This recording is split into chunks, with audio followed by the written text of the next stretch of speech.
नमस्कार दोस्तों, मैं हूं जय और आप देख रहे हैं जय हिंद न्यूज। महाराष्ट्र के सीएम उद्धव ठाकरे के सामने एक और मुसीबत आती हुई दिखाई दे रहा है। महाराष्ट्र के खुद के ही अपने ही नेता इस टाइम आपस में भिड़ते हुए दिखाई दे रहे हैं, जहां पर एक टाइम तीन की तीनों पार्टियां जो कि अभी पार्टियों ने आपस में मिलकर महाराष्ट्र में गवर्नमेंट बनाई है, यानी कि कांग्रेस, एनसीपी और शिवसेना, इन तीनों के बीच में पिछले कुछ टाइम से कुछ भी अच्छा नहीं चल रहा था। अब इन्हीं सब चीज़ों के बीच में एक कांग्रेस की ही नेता हैं जिन्होंने एक लेटर लिखा है, वो भी उद्धव ठाकरे को, और उद्धव ठाकरे को लेटर लिख के अपने ही कांग्रेस पार्टी के ही एक दूसरे नेता को लेकर एक बहुत ही बड़ा खुलासा किया है और साथ में उनके ऊपर कई बड़े आरोप लगाए हैं। यही नहीं, उनके द्वारा यह भी बोला गया है कि कैबिनेट में जो भी पोजीशन उनको दी गई है उससे भी हटाया जाए। आपको बता दूं कि कांग्रेस नेता आशीष देशमुख जो हैं, उन्होंने एक लेटर लिखा है और ये जो लेटर लिखा गया था ये 22 अगस्त को लिखा गया था, यानी कि कल जो है एक लेटर लिखा गया था, वो भी उद्धव ठाकरे को। इस लेटर में आशीष देशमुख ने सीधे सीधे अपनी ही पार्टी के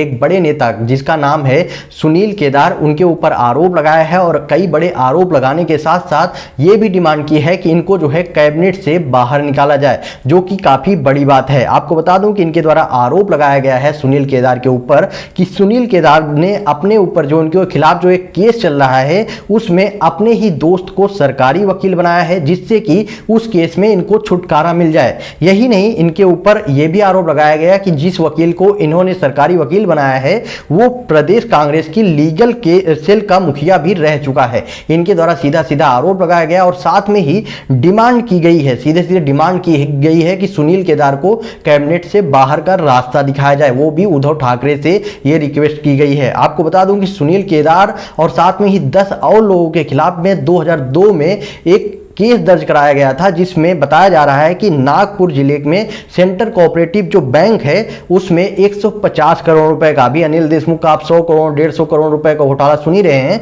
इन्हीं सब चीजों के बीच में वायदा ये केस जो है 2002 का है, उसमें जो है एक केस दर्ज कराया गया था इनके खिलाफ, सुनील केदार के खिलाफ, और इसमें जो है 150 करोड़ रुपए का जो घोटाला किया गया था, जो हेर फेर की गई थी, उसमें जो है इनके खिलाफ केस दर्ज कराया गया था और लगातार उसमें छानबीन चल रही है। लगातार कोर्ट में हियरिंग होती है लेकिन अभी तक फाइनल डिसीजन नहीं आ पाया। मतलब कि 19 से 20 साल हो गया लेकिन अभी तक उस केस की फाइनल डिसीजन नहीं कर पाई कोर्ट।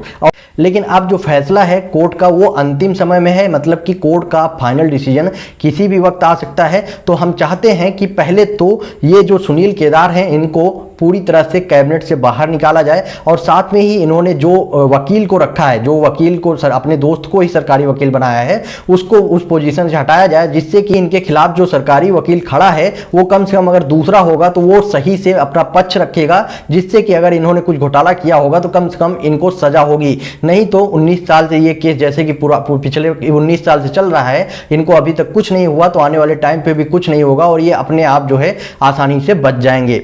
बाय द वे अब देखते हैं कि इसमें उद्धव ठाकरे के द्वारा कोई बड़ी कार्रवाई की जाती है या नहीं, क्योंकि ये कांग्रेस के नेता के द्वारा लेटर लिखा गया है, वो भी कांग्रेस के नेता को ही हटाने के लिए कैबिनेट पोजीशन से। तो देखते हैं कि अब उद्धव ठाकरे इसमें कोई कार्रवाई करते हैं कि ये भी केस ऐसे ही लटका रह जाएगा जैसे कि 19-20 साल से पहले ही लटका हुआ है। आपका क्या ओपिनियन है? आप अपना ओपिनियन कमेंट बॉक्स में बताएं। साथ में अगर आपने चैनल को सब्सक्राइब नहीं किया है तो चैनल को सब्सक्राइब करके बेल आइकन जरूर प्रेस कर दें।